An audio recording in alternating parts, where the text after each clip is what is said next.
Now, there's a story that's been told about the founder of the Salvation Army. If you recall, he is General William Booth.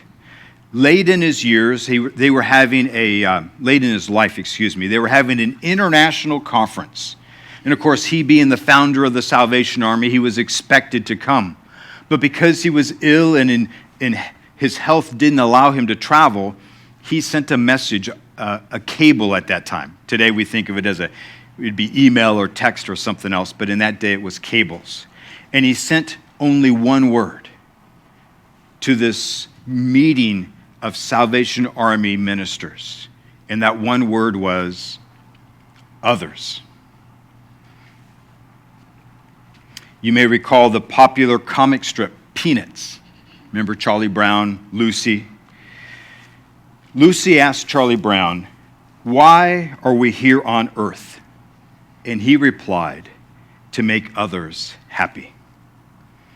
One another is one of the key words that we find, or phrases that we find throughout the New Testament. It should be part of our Christian vocabulary. The phrase love one another appears over a dozen times in the New Testament, along with pray for one another, edify one another, prefer one another, use hospitality, one to another. We see this and many other instructions throughout the New Testament where it's about others. In this section that we're going to look at this morning, verses 1 through 5, we see Paul adds another phrase to this one another, and that phrase is bear one another's burdens, that we'll find here in verse 2.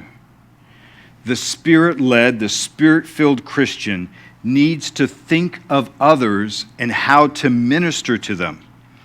In this section, Paul is going to describe two ways that we can minister one to another. The first one we'll find in verse 1, which is the restoration of a brother or sister who has fallen.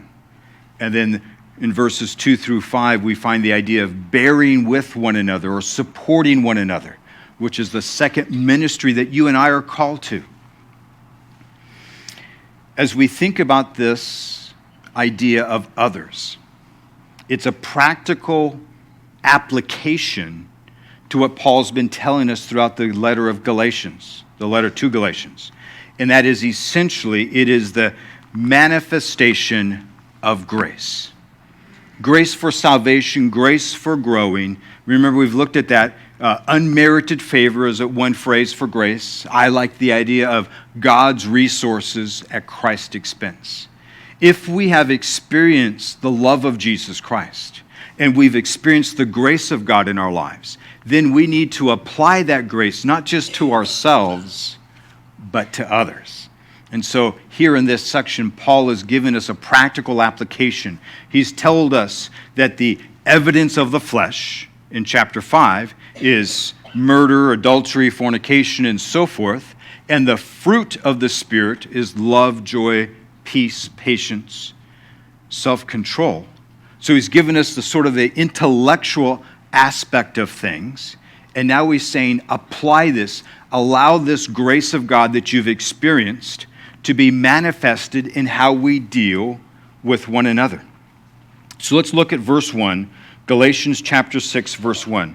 Brethren, if a man is overtaken in any trespass, you who are spiritual, restore such a one in a spirit of gentleness, considering yourself, lest you also be tempted. Now, that's just one verse, but there is so much in there.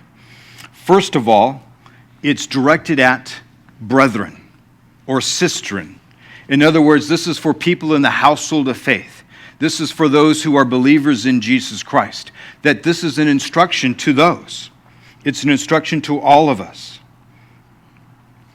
that we need to deal with one another in graciousness, or, again, the manifestation of grace. You see, the manifestation of grace is our attitude towards our brethren or sisters and those outside the family of faith. Do we deal with them with an attitude, a perspective of graciousness? You see, where grace is active in our hearts or in our souls, you'll always find someone, an individual, who will be kind or in kind consideration of others. But if we find our hearts filled with malice or bitterness towards others, it's a sure sign that we as individuals, we have failed to recognize how indebted we are to the grace of God. When we hold ourselves above somebody else and judge them because of their failure, or we judge somebody because they're not a Christian, or because they don't hold to the same biblical values that you hold to, and we have bitterness or judgment in our hearts for them, then we fail to understand how greatly God's grace has been extended towards us. You see, we are called to love one another.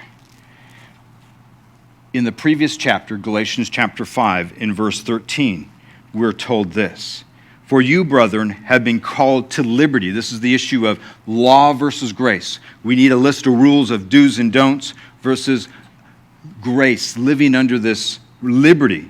"So you, brethren, have been called to liberty," freedom.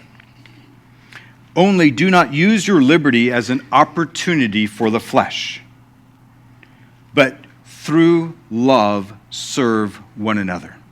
You see, we're called to serve one another. We're called to lift up one another. We're called to bear one another's burdens. And in this particular case, it's somebody who has fallen, a brother or sister in the faith who has fallen, and the heart is for restoration.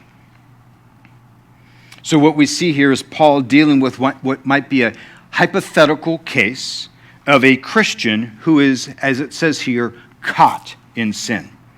Or another phrase to put it, a better way maybe to put it, is somebody who is caught by sin.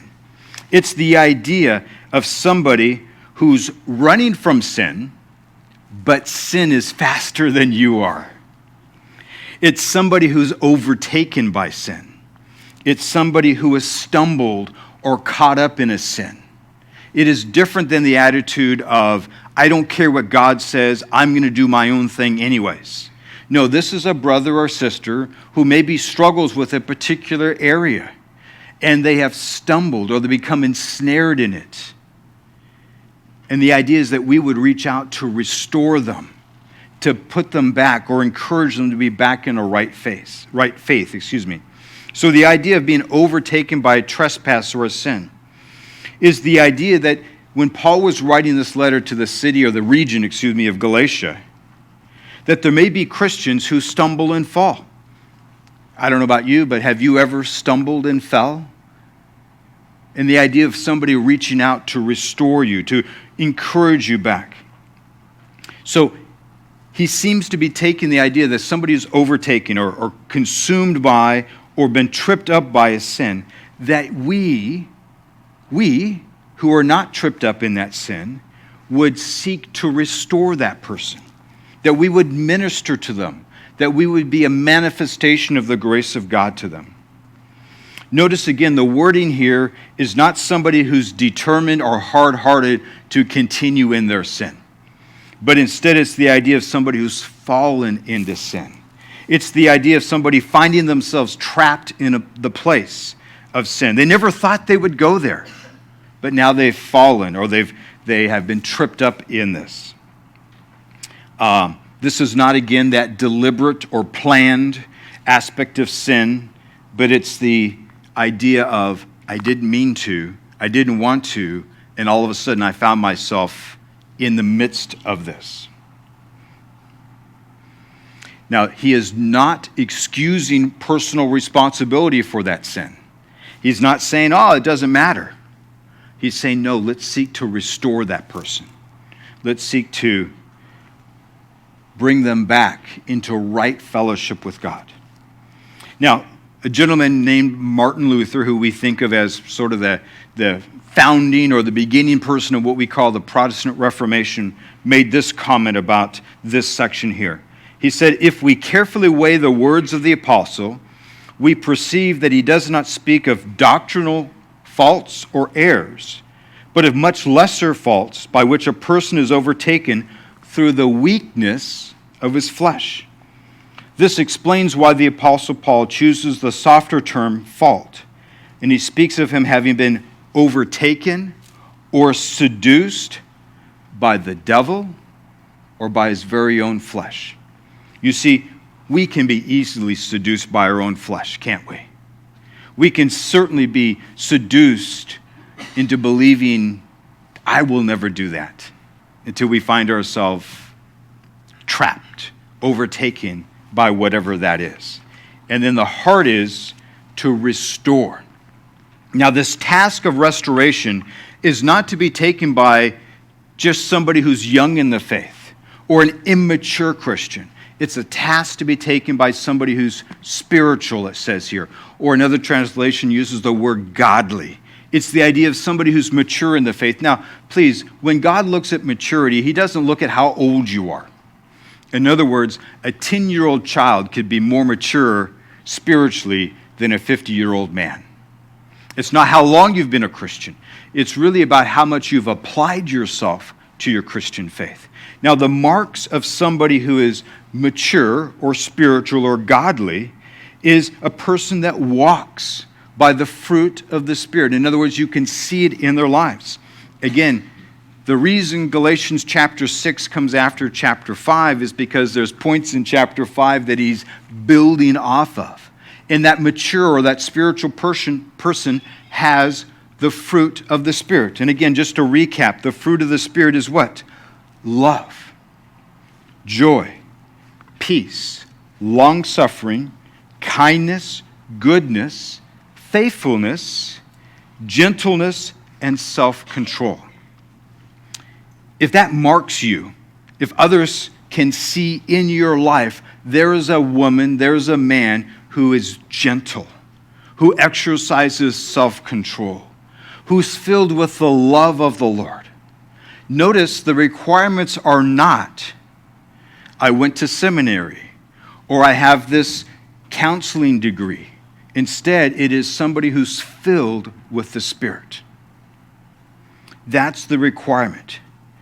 It's this restoration process is for those who are mature in the faith, and it's a delicate work that must be done, according to verse 1 here, with gentleness. Always pointing the person back to Jesus Christ. Always pointing them back to the grace of God. Always pointing them back to God's ability to restore and to forgive, but done with persistence and gentleness. We in the church world sometimes do just the opposite. We tend to ostracize somebody when they fail. We tend to judge them and pretend like we're better than them, when in fact we're just as weak as they are. And Paul will continue to explain that. So it needs to be done with gentleness and with a consciousness that nobody is immune from falling to sin. I don't care who you are. You are not immune from becoming entrapped, ensnared in sin. How dare we look at somebody else's sin and say, I would never do that. Now back up for a moment. Maybe you don't struggle with this issue. And you think, my goodness, I don't understand anybody who struggles with this issue. Whatever it is. Let's just say it's hatred or bitterness. I don't understand why anybody could be bitter. But yet you're over here struggling with some other sin. Maybe it's lustful thoughts. Maybe it's greed. And you're struggling with this, and you're saying to your brother or sister over here, I'm better than you because I don't struggle with that sin. How hypocritical of us. And before God, when God looks at our sin, does he look at one sin as somehow lesser than another sin? No. All sin offends God.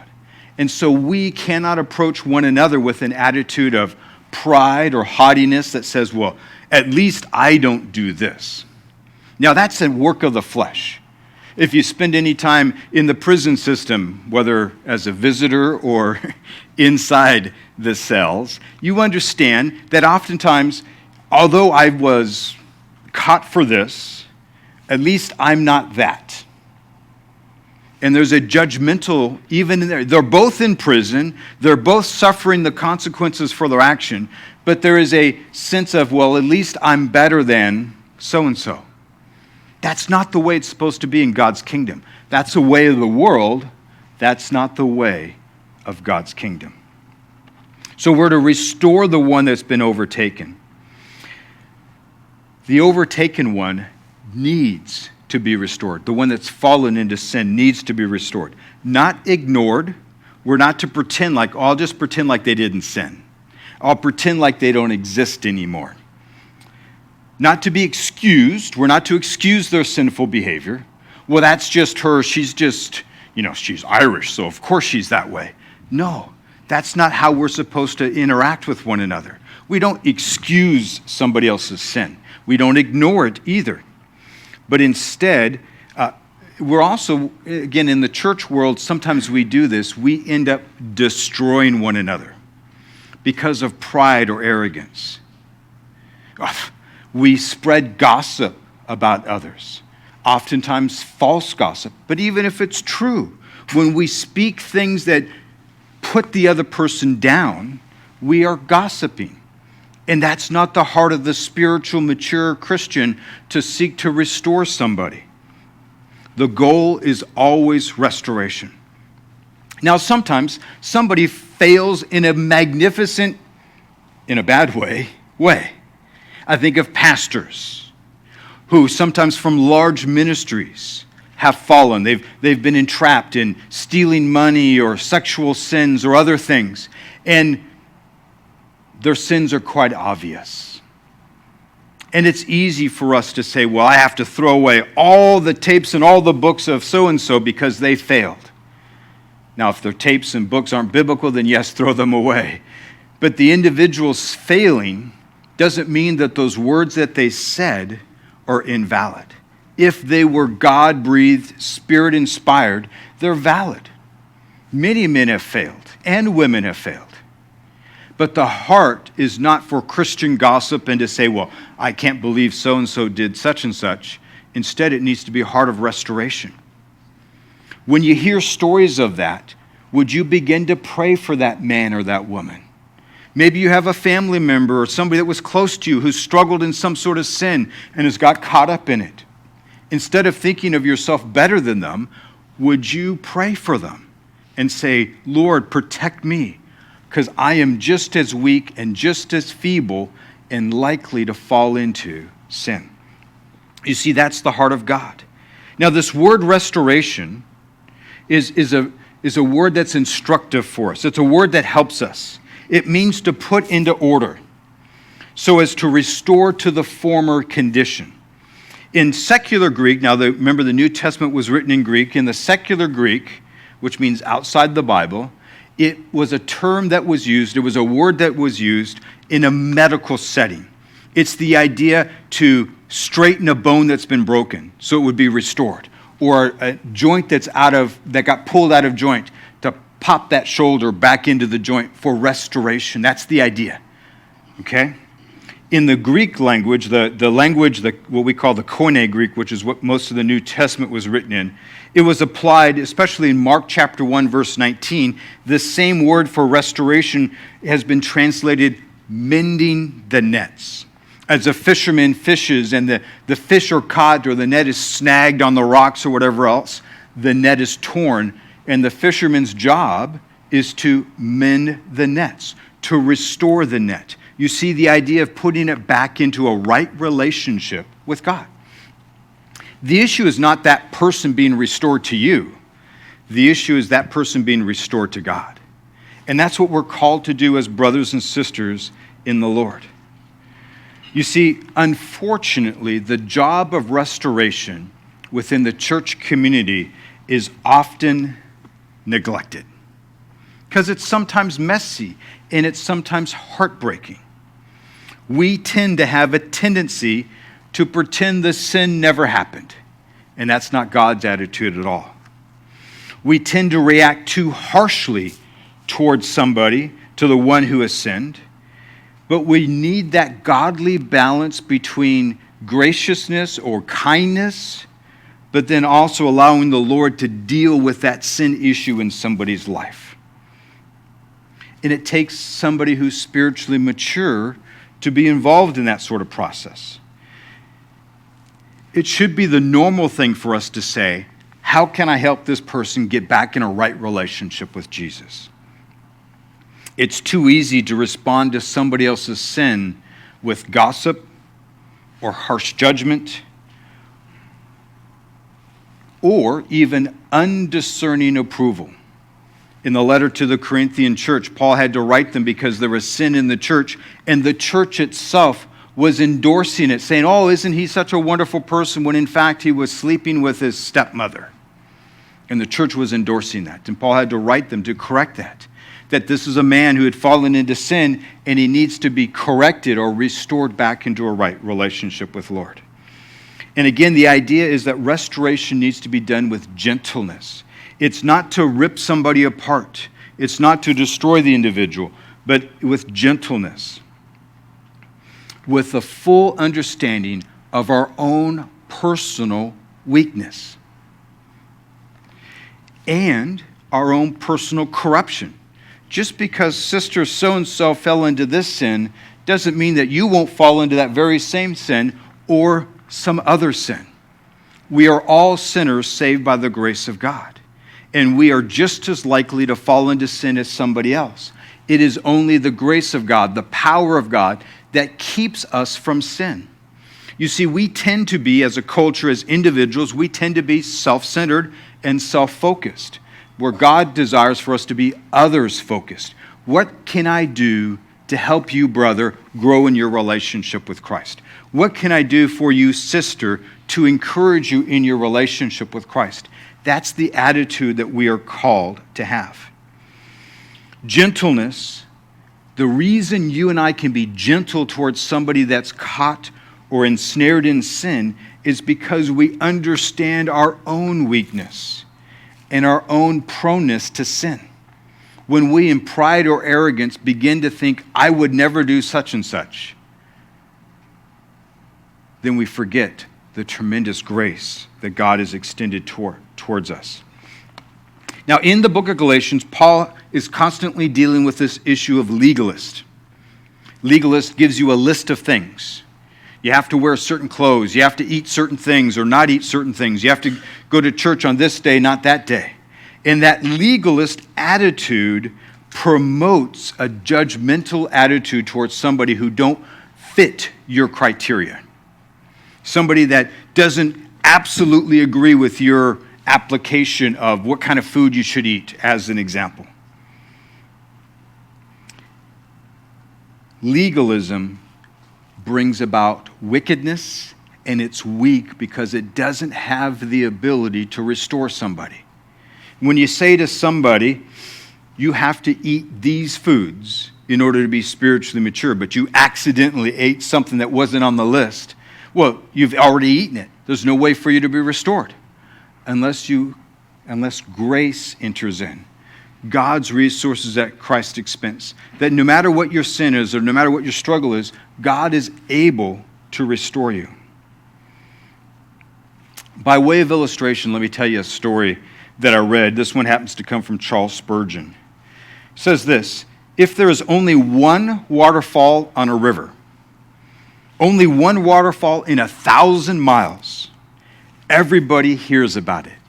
We put a mark on the map about the waterfall. But if there's another river that flows smoothly, no rapids, no waterfalls, it's so smooth and large that navies and commercial ships can go in and out of it. Nobody makes a big deal about it. Nobody's concerned about it. Nobody makes a comment about that river. In like manner, a holy life is not talked about by the ungodly half as much as the Christian who stumbles and falls in some way. That Christian's life is like that waterfall where it makes a big mark in other people's lives. Sometimes in other Christians, sometimes to those who aren't Christians. I don't know about you, but I can't count the number of times when I've tried to share the gospel with somebody, they will say something like, I read in the news about so-and-so, and they did this. I had an uncle who was a Christian, and he did this. I had a family member who was this, but they misrepresented the Lord. And that's one of the first things Satan wants to bring up. And so we need to be on guard that we aren't the cause of somebody else's excuse not to come to the Lord. You see, the non-Christian loves to take your faults, whatever they might be, like this waterfall, and tell everyone else about them. For them, it's like a sweet candy that they just love to roll around in their mouth with their words and talking about how hypocritical Christians are. I can't believe Pastor so-and-so did this, or Sister so-and-so did that. You and I as Christians need to seek restoration of a brother or sister who's fallen. And we also need to be on guard that we aren't the person falling. We need to be careful with our own walks with the Lord, that we don't end up being a waterfall for somebody else in hindering their coming to Jesus Christ. Now that was verse 1, and we'll pick it up a little bit more as we cover, but there's so much there, and we could spend even more time on that. But you see the heart of God to restore people. And did he not reach out to you to restore you to a relationship with you, or to bring you into a right relationship with him? Verse 2, it goes on to say, bear one another's burdens and so fulfill the law of Christ. The focus isn't on expect others to bear your burdens. Notice that. I'm looking around for somebody to bear my burden. The focus is not self-focus. It's not self-centered, which leads, what does self-centeredness lead to? Pride, frustration. Nobody treats me the way I ought to be treated. Pride, frustration, discouragement. I can't believe they did this or didn't do that. Even depression. When we are self-focused, it leads to, again, pride, frustration, discouragement, and even depression. Instead, God directs us to be others-focused, especially here in this verse, verse 2, where he says to us to bear one another's burdens. The command is quite simple, and it's simple to obey. It's not complicated, yet oftentimes we are intimidated to put it into practice. You see, all we have to do to bear one another's burdens is look around in your life, look around in this church. Do you see somebody else that's burdened? Come and help them. Well, they said they need, I don't know, a new house. And I don't have the finances to buy them a new house, so I'll just do nothing. Well, how about coming alongside and praying for them? How about sending a note of encouragement to them? You see, we are called, you and I, as the body of Christ, are called to bear one another's burdens. So that might be something simple as even this afternoon, reaching out your hand to shake somebody's hand and saying, how can I pray for you? I know that your wife has a health issue or you have a job issue. Can I pray for you? Gee, I wish that I could give you the magic pill to solve all of the world's problems, but I can help bear that burden with you. I can come alongside. I can send you that email, that text, that phone call to encourage you to keep looking to Christ. That's what we're called to do. It's not complicated. You don't need a big bank account to bear one another's burdens. You don't have to have all the talent to fix houses or cars for people. All you got to do is have a heart like Christ that says, hey, brother, hey, sister, I care for you. Let me pray for you. And along the way, as the Lord leads you, if you have the ability to cook and you know that things are going rough in their life, to drop them off a meal. If you have the financial means to help them financially, then that's part of it too. But it's not predicated, it's not dictated on how much money you have or how good of a cook you are. Because if you're a bad cook, giving somebody a homemade meal may not be the best idea. It may be a burden instead of bearing the burden. You see the idea? And as we bear one another's burdens, we are fulfilling the law of Christ. Over in the Gospel of John, chapter 13, Jesus told us this: a new commandment I give to you, to love one another as I have loved you. You see, the standard is that we're to love one another as Christ has loved us. That you also would love one another. By this you know that you are my disciples. What's the mark of being a disciple of Jesus Christ? That we love one another. Unfortunately, in the church world, too many times we spend more time gossiping or backbiting about people instead of loving people. And that's what we're called to do. We are supposed to be known as that group of people that are those weirdos that love one another. That's supposed to be. The mark of you growing spiritually is that you love other Christians. And then he goes and says this, if you have love for one, by this you know that my disciples, if you have love for one another. So we fulfill the law of God as we bear one another's burdens in loving one another. Again, I don't say that you're the sole resource for everything that everybody in the world needs. We certainly aren't. God is the only one who's the resource for that. But God wants to use you in the lives of others, and that we would love one another. Verse 3 goes on to say this, for if anyone thinks himself to be something when he is nothing, he deceives himself. When you think, I can't believe she's struggling with this thing. I don't know why she doesn't have faith in this issue. I don't know why she's always having a problem here. I would never do that.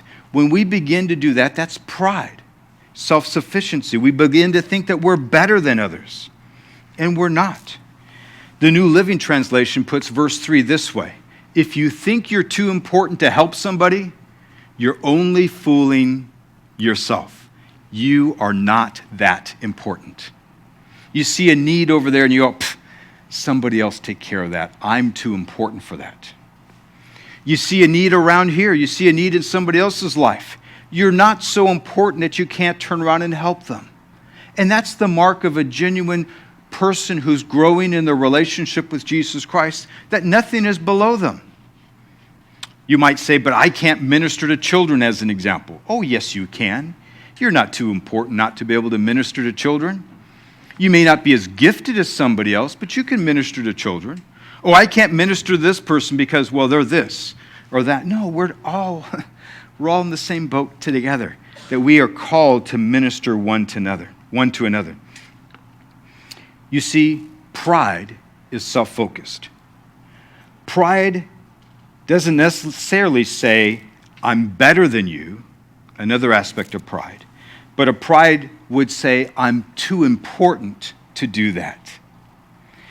You know, it's 110 degrees outside. Maybe not 110, that's an exaggeration. It's 100 degrees outside. And I'm too important to help you move because I'm just too important. Or I'm too important to help my neighbor take out their trash. Or I'm too important to do this thing or that thing. I know it's uncomfortable outside, but you're not too important. I'm too important. I'm too important to help that guy that's homeless on the street. I'm too important to pray for this brother or this sister. No, you're not. None of us are too important. And don't allow pride to enter in. You are not more important than the needs of others. May God give us a heart that says, let me care for the needs and the burdens of others. You see, out of pride, sometimes, now here's the opposite side of pride. Sometimes we won't help somebody because we think we're too important, or we judge them because they're struggling with this. But now let's look at the other side of the coin. Sometimes you and I are in need of help. We need somebody to come alongside to share that burden, but we're too proud to allow anybody to help us. Anybody ever guilty of that? You don't have to all raise your hands, but we all ought to be raising our hands. That I'm going to struggle. How many of you have you ever done this? You're struggling with carrying something, and somebody comes, oh, let me help you, and you go, no, I'll get it myself, as we fall over. Come on, that's pride. Why not say, okay, yes, you can take the other end of this? Or why not? Sometimes people struggle in pride with their burdens because they're unwilling to share with anybody else their burden. I don't want to bother anybody. Yes, it's been 6 months since I've worked and I'm eating cat food. I'm stealing my neighbor's cat food instead, or whatever it might be, but I won't say anything to anybody. Don't let pride hinder you from expressing what your burdens are. That way others can come alongside and help you with that burden. We're not to have an expectation that everybody has to help me. On the other hand, we need to be not filled with pride, to be willing to say, you know what? It's 100 degrees out, my car broke down, and I've got 3 miles to get to work, and if somebody's able to give me a ride, that'd be a huge blessing. But if somebody doesn't give me a ride, that's all right. I'll just show up all sweaty.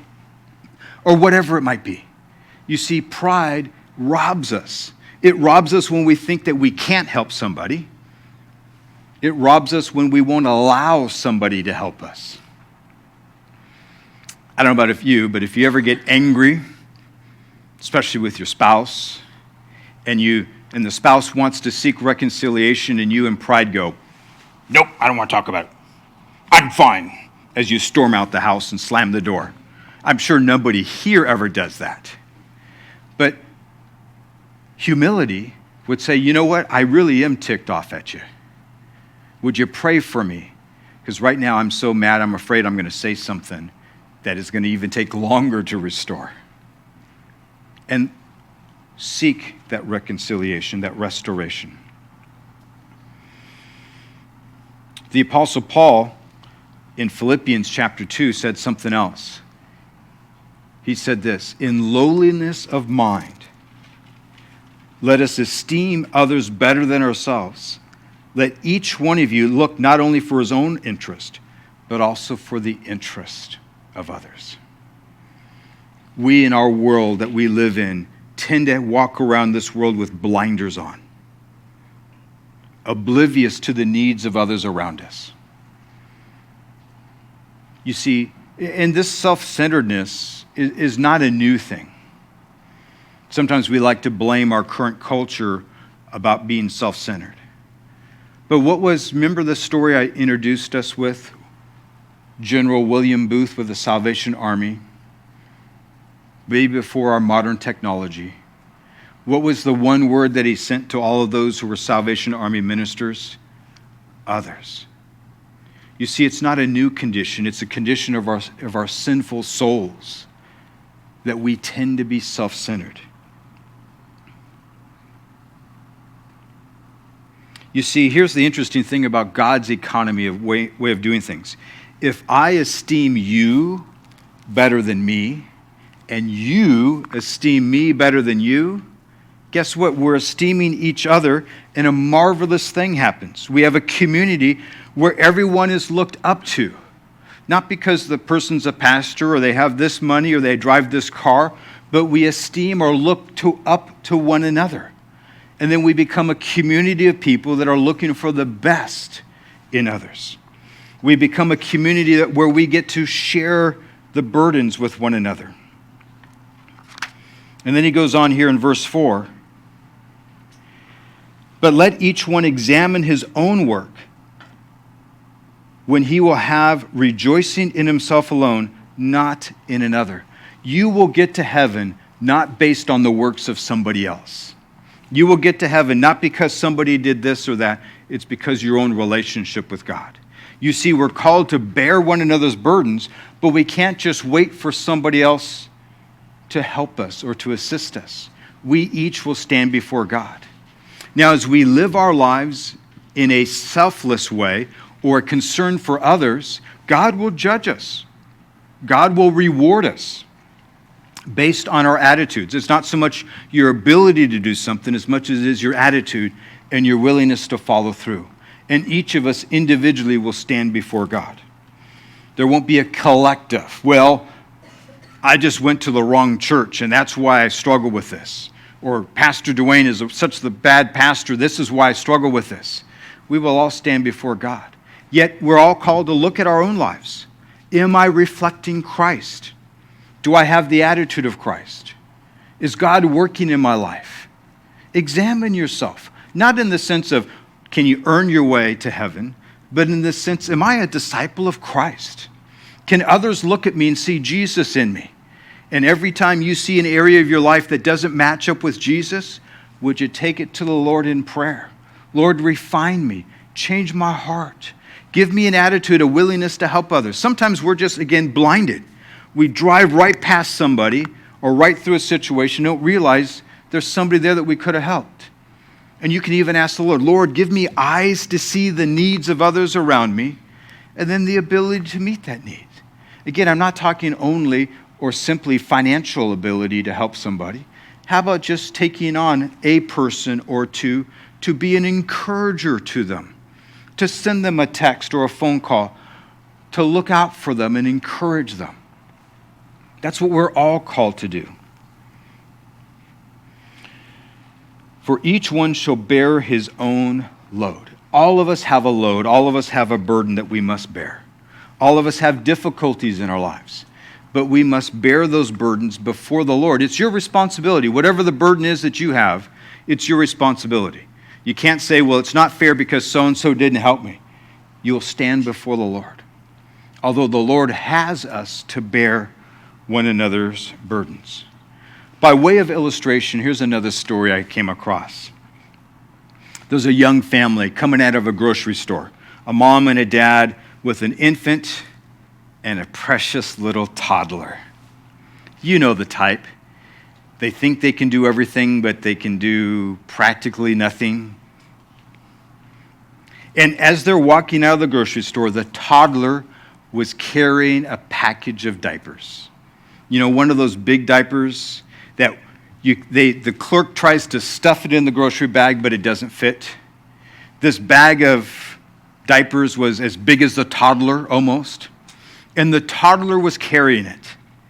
And of course, being a toddler, what happens? The toddler trips and falls. Toddler falls to the ground, bag of diapers falls to the ground, and the toddler says to mom and dad, help. Now, you might think, well, okay, dad's young, he's strong, he's not carrying much. Why doesn't he just pick up the bag and carry on? Instead, what he does, he bends down, puts the diaper back into the grocery bag, hands it back to the toddler, and then steps on. And of course, toddlers, as you may be familiar with, they got short legs, and they quickly fall behind us as adults. And so again, dad is several paces ahead, and the toddler again falls. Diaper falls out of the bag. Dad again, without scolding, without correcting the son, bends down, puts the diaper back into the bag, hands it back to the son. The toddler does this about 3 or 4 times until the dad finally puts those little bags, the handles on that bag, onto the shoulders of the toddler like a backpack. And the toddler is so excited to be able to carry this on his own. You see, we, as fellow Christians, are called to come alongside. If we stumble and fall because we have this load that's too big for us, we're not to judge one another. Instead, we're to encourage, build up one another, and even restore somebody. But the rest of the story goes a little bit more like this. You see, the toddler was carrying this like a backpack, this group of diapers. And he was so proud of himself, of everything he was able to do. Unbeknownst to him, the dad was behind him holding the bag up the whole time. Now, the toddler thought he was carrying the whole load, and he was overwhelmed by the load. But dad was right there carrying it. You and I are called to be like that dad, to bear one another's burdens, to lift it up and hold one another. But take it another way. What about our own personal lives? The burdens that we have. Guess what? Our Heavenly Father is patient with us. He keeps putting the burden back in the bag for us. And you might say, but God, this is a burden, and God, you're all powerful. You can take this burden away at any moment. Lord, all you've got to do is send me a big old check and it'll solve all of my financial problems. Lord, all you got to do is wave your finger and I'll be magically healed of my diseases. Yet God doesn't do that. Why? James chapter 1 tells us to consider it all joy when we encounter various trials, knowing that the testing of our faith will what? Produce endurance. God gives us burdens so that we would lean upon him. But when you feel overwhelmed with that burden, understand this. Your heavenly Father not only is patient with you, putting the burden back in the bag, he's patient to equip you to put it on your shoulders. And when you think you're carrying the whole burden by yourself, in fact, God is there like this Father holding up the back end of the bag. As you're struggling, you're thinking, man, I finally am able to make it, not realizing that God is right there behind you, holding up the whole thing. We're called to bear one another's burdens. We're also called to cast our cares upon the Lord. Whatever your burden is this morning, whatever your difficulty is this morning, personally, on your own personal level, give it to Jesus. Is it finances? Give it to Jesus. Is it health issues? Give it to Jesus. Is it a relationship? Give it to Jesus. He is more than capable of carrying that burden for you. We're called not to be anxious, but instead by prayer and supplication, let your requests be made known to God. And the peace of God would guard your heart and mind in Christ Jesus. That's found in Philippians chapter 4, verses 6 and 7. Cast your cares upon him. He cares for you. On a horizontal plane, remember that we're called to care for one another and lift the burden up with one another. Maybe you're going to be like that dad to somebody else, just giving them a hand and assistance along the way. Don't think of yourself as being too important. Whatever the burden is, we're called to carry that with one another. And if you're caught, or you find somebody else that's caught in sin, the goal is always restoration. It is never to condemn the individual. We're not endorsing their sin, but we are seeking their restoration. And it begins with prayer for one another.